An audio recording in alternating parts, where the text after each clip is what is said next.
नमस्कार। प्रभु राम के व्यक्तित्व और जीवन को समझने के इस प्रयास में आपका स्वागत है।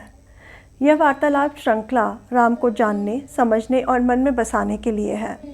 इसमें मैं योगिता पंत अपने मार्गदर्शक एवं गुरु अनिल चावला जी के सम्मुख कुछ जिज्ञासाएं प्रकट करती हूँ और वे समाधान करते हैं। आइए इस वार्तालाप का आनंद लें। बहुत बहुत स्वागत है आपका। अनिल जी, पिछले प्रकरण में आपने बताया कि राम जी के राज्याभिषेक के प्रस्ताव को राज्यसभा में समर्थन प्राप्त हुआ। उसके पश्चात क्या हुआ? एक बार प्रस्ताव पास हो गया, महाराज दशरथ ने कह दिया, तो सबसे पहला जो कदम है उन्होंने निर्देश दिए कि भाई राज्याभिषेक की तैयारी की जाए। उन्होंने ये भी कहा कि हम इसको शीघ्र करना चाहते हैं और कल सुबह ही ये शुभ कार्य हो जाना चाहिए। अभी तक एक काम नहीं हुआ था और वो महत्वपूर्ण काम था कि राम को तो बताया ही नहीं गया था। तो अब ये तुरंत कहा गया कि राम को बुलाया जाए ताकि उनको सूचना दी जाए। और इधर महर्षि वशिष्ठ को कहा गया कि आप सारी तैयारियां करिए, सारा सामग्री एकत्र करिए, पूरे शहर में को सजाया जाए, क्योंकि अगले दिन ही होना है। शाम को सभा हो रही है और अगले दिन सुबह राज्याभिषेक होना है। साधारणतः राज्याभिषेक में ज़्यादा समय लगता था, पर महाराज दशरथ बड़ी जल्दी में थे और इसलिए बिल्कुल तुरंत शहर को सजाया जाने लगा। दान दिया जाना, तैयारियां होना, सामग्री एकत्र करना, सब प्रारंभ हो गया और राम को भी बुला लिया गया। राम जी को राज्यसभा में बुलाने के पश्चात महाराज दशरथ ने उनसे क्या कहा? महाराज दशरथ ने उन्हें सूचना दी कि इस पूरी राज्यसभा ने सब आपके गुणों से बहुत प्रसन्न है और वो हम सब ने मिलकर निर्णय किया है कि हमारा राज्याभिषेक हो। और फिर कहा कि वैसे राम, तुम में जो गुण हैं वो मुझ में नहीं है, तुम गुणों में मुझसे कहीं आगे हो, पर मैं बहुत स्नेह करता हूं तुमसे और मुझे अयोध्या की चिंता लगी ही रहेगी, तो मैं कुछ बातें तुम्हें कुछ कहना चाहूंगा, समझाना चाहूंगा। तो उन्होंने 4 बातें समझाई। ये बहुत महत्वपूर्ण बातें हैं। मुझे ऐसा लगता है कि केवल राज्य के लिए नहीं, यदि आप परिवार के भी मुखिया हैं तो इन 4 बातों को हमेशा याद रखना अति महत्वपूर्ण। पहली बात उन्होंने कही कि राम, तुम राजा बनोगे, लेकिन 2 प्रकार के व्यसनों से सदा बचे रहना। एक है काम आधारित व्यसन और दूसरा है क्रोध आधारित व्यसन। ध्यान देने की बात यह है कि उन्होंने ये नहीं कहा कि काम से बचना या क्रोध से बचना। काम और क्रोध दोनों जीवन में आवश्यक है। यदि काम नहीं होगा तो जीवन आगे चलेगा ही नहीं, आगे संतान नहीं होगी, आगे कुछ नहीं होगा। काम तो आवश्यक है, लेकिन काम आधारित व्यसन नहीं होने चाहिए। अभी काम आधारित व्यसन क्या है, पहले हम काम को समझें। जो कुछ मुझे सुंदर लगता है वो मुझे काम भावना देता है। अब यदि जो कुछ मुझे सुंदर लगता है मैं उसके पीछे पागल की तरह दौड़ने लगूं तो ये मेरा राज्य तो बर्बाद हो जाएगा। अब इसका सबसे बड़ा मैं दस्तावेज कहता हूं या उदाहरण कहता हूं, यदि देखना हो तो आप हैदराबाद चले जाएं, वहां पर सालार जंग म्यूजियम देखिए। एक ऐसा राज्य जो निहायत गरीब था, उसके राजा ने अपने शौक की पूर्ति के लिए उसको जो जो अच्छा लगा दुनिया भर से उसने एकत्र किया और परिणाम स्वरूप वो पूरा राज्य निहायत गरीब रहा, लोगों के पास खाने को पैसे नहीं थे। तो ऐसा काम आधारित व्यसन नहीं होना चाहिए। काम आधारित व्यसन और भी प्रकार के हो सकते हैं।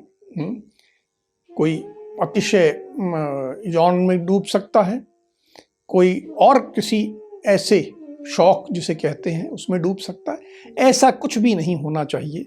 महाराज दशरथ ने पहली बात ये कही। दूसरी बात उसी में कही कि क्रोध आधारित व्यसन नहीं होना चाहिए। केवल मुझे किसी पे गुस्सा आ गया इसलिए मैंने युद्ध कर दिया, ये नहीं होना चाहिए। ये क्रोध आधारित व्यसन है, ये भी नहीं। दूसरी बात उन्होंने कही कि तुम राजा बनोगे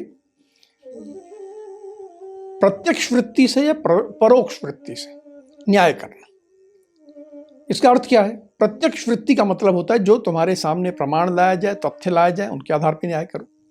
और कभी ऐसा होगा कि कोई तथ्य नहीं आए, राजा अपने गुप्तचरों से, अपने सूत्रों से या किसी तरह खुद ही पता करता है और उसके आधार पर न्याय करता है। हमारी जो आज की न्याय व्यवस्था है उसमें केवल प्रत्यक्ष वृत्ति वाला न्याय है, परोक्ष वृत्ति न्याय को मान्यता नहीं है। लेकिन महाराज दशरथ ने कहा कि न्याय करना महत्वपूर्ण है, चाहे वो प्रत्यक्ष वृत्ति से करो चाहे परोक्ष वृत्ति से करो। तीसरी बात उन्होंने कही कि देखो तुम राजा बन रहे हो, तुम्हें अपने सेनापतियों, अपनी सेना, अपने अधिकारियों, अपनी प्रजा सबको सदा प्रसन्न रखना। अब प्रसन्न कैसे रखोगे? कोई राजा राज को तो दिखा के उनको प्रसन्न नहीं करेगा ना। तो उसके लिए चौथी बात बोले, सदा प्रयास करो कि तुम्हारे पास संसाधन आए और तुम्हारे कोष्ठागार और शस्त्रागार सदा भरे रहे। बहुत महत्वपूर्ण बात है कि तुम्हारे स्टोर्स जो हैं जिसमें तरह तरह का मटेरियल है, हो सकता है अन्न हो सकता है बाकी खाद्य सामग्री हो सकता है बाकी कपड़े के लिए सामग्री हो, तो ये सब भरा हुआ होना चाहिए। जिस राज्य में सब भरा रहता है वो समृद्ध है। और ये समृद्धि क्यों कर रहे हो? मेरे को अपने लिए नहीं, अपनी खुशी के लिए नहीं, क्योंकि मुझे प्रजा को, अधिकारियों को, सेना को, सेनापति को, सबको प्रसन्न रखना है। और शस्त्रागार हमेशा भरे होने चाहिए, यानी हमेशा ध्यान दो अस्त्र शस्त्र सेना का इक्विपमेंट जो है लेटेस्ट हो, भरा हुआ हो, उसको सेना को कोई कमी ना हो, ताकि आप हमेशा राष्ट्र की रक्षा कर सको। ये चार बातें गई। अब इन चार बातों को मैं एक अलग संदर्भ में समझाता हूँ कि मैंने बहुत महत्वपूर्ण बात था। वो संदर्भ है कि मान लीजिए ये तो राजा की बात थी, आज एक परिवार है, संयुक्त परिवार है, 10, 12, 15 लोग हैं उसमें है, उसका एक मुखिया है। उसके लिए इन चार का क्या महत्व है? पहली बात ये कि अगर मुखिया ही अपने शौक के पीछे दौड़ने लगेगा कि साहब मुझे ये सुंदर स्थान देखने हैं या मुझे ये सुंदर चीजें एकत्र करनी हैं, तो परिवार बर्बाद हो जाएगा। यदि वो मुखिया क्रोध के पीछे दौड़ देगा, उसका क्रोध पे नियंत्रण नहीं है, परिवार में किसी पे भी क्रोध करेगा तो परिवार बिखर जाएगा।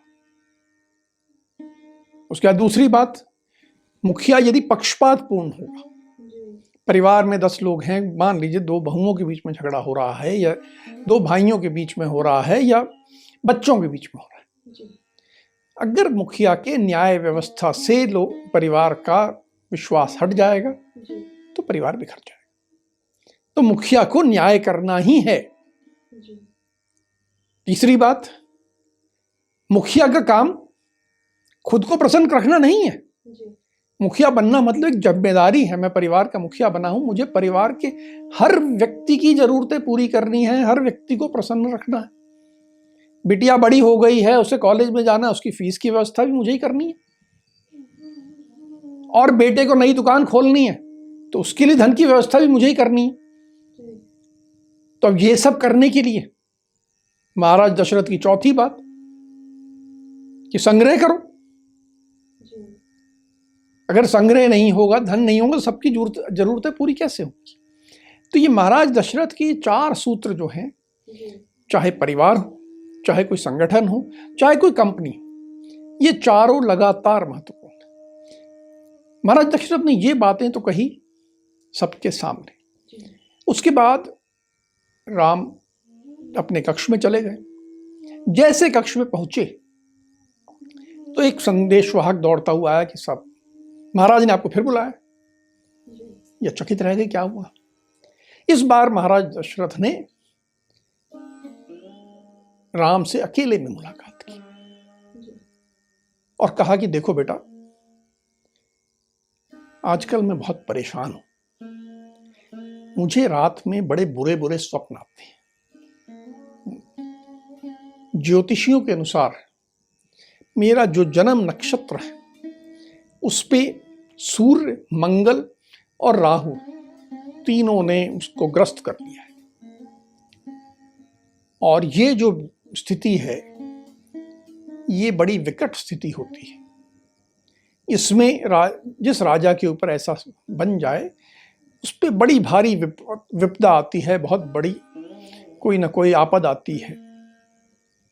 और मुझे बहुत शंका हो रही है कि बहुत कुछ अनिष्ट होने वाला है। और इसीलिए मैं चाहता हूं कि तुम ये राज्याभिषेक के कार्य में कोई विलंब मत करना, इसको तुम तुरंत कल ही निपटा देना। इसके लिए जो आवश्यक हो आज रात से तैयारी करना प्रारंभ कर दो। तुम और सीता, उस समय परंपरा थी कि ऋषि के पास जाके कुश की शैया पे सोना होगा रात को, तो बोले आज ही रात को अभी चले जाओ और करो। मैं बड़ा शंकित हूं क्योंकि ज्योतिषीय रूप से बड़ा विकट काल है। अब ये जो उन्होंने अपनी शंका व्यक्त की, पूरी वाल्मीकि रामायण में ज्योतिष का उल्लेख यहां आता है। विशेष बात यह है कि राम ने अपने जीवन में कभी ज्योतिषीय गणना को महत्व नहीं दिया। महाराज दशरथ ने दिया, लेकिन क्या फायदा हुआ? सबसे बड़ा संदेश हमें जो मिलता है कि भाई अपने भविष्य को जानने की कोशिश मत करो। ज्योतिषीय रूप से यदि मालूम पड़ भी जाएगा कि आगे अनिष्ट है, तो महाराज दशरथ के अनिष्ट को टाल पाए? नहीं टाल पाए। उन्हें मालूम था कि अनिष्ट होने वाला है। उन्हें यह भी मालूम पड़ा था कि इतना बड़ा अनिष्ट होने वाला है कि शायद मेरी मृत्यु हो जाए। लेकिन क्या फायदा हुआ? कुछ नहीं। तो अर्थात ज्योतिषीय गणनाओं और ज्योतिषियों के पीछे ना भागें, अपना कर्म करें। और राम ने अपने जीवन में कभी ज्योतिषीय गणना नहीं की। चाहे कोई भी युद्ध किया हो, कभी भी निकले हो, जैसी परिस्थितियां थी उसके हिसाब चलते चले गए। अगर आगे कठिनाई है तो हम कठिनाई को झेलेंगे।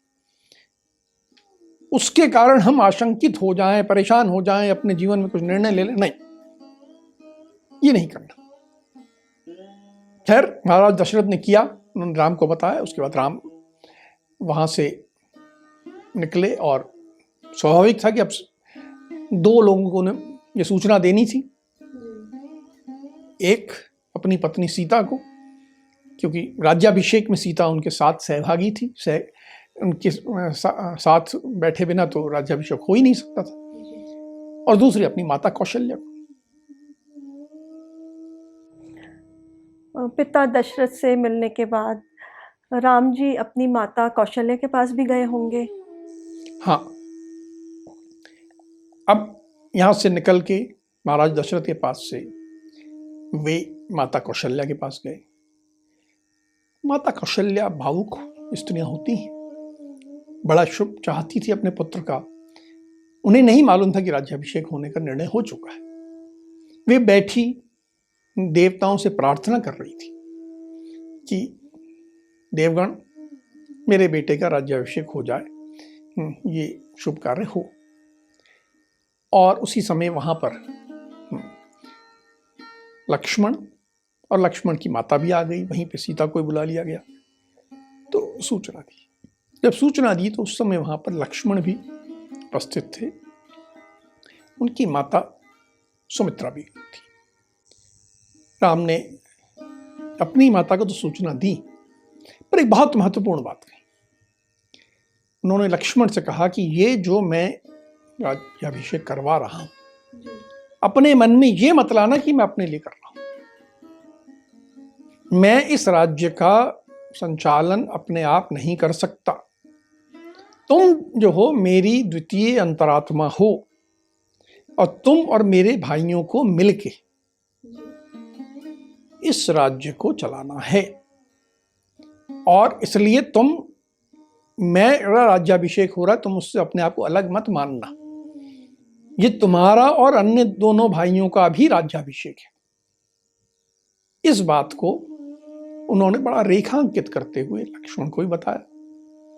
और माता कौशल्या, माता सुमित्रा दोनों ने राम को आशीर्वाद दिया। दोनों बहुत प्रसन्न थी प्रसन्नता तो अयोध्या में सब और थी ही। अनिल जी, माता कौशल्या की प्रसन्नता तो स्वाभाविक थी, किंतु माता कैकेयी की राज्य अभिषेक को लेकर के क्या प्रतिक्रिया थी? हाँ, कुछ लोग ऐसा मानते हैं कि पूरी राम कथा में यदि कोई दो विलेन है तो वो एक है रावण और दूसरी है माता कैकेयी। सच बात यह है कि माता कैकेयी बहुत सुसंस्कृत, संस्कारवान, बहुत अच्छी महिला थी। उनके मन में न ईर्ष्या थी, ना सौतिया डाह था, कुछ भी नहीं था।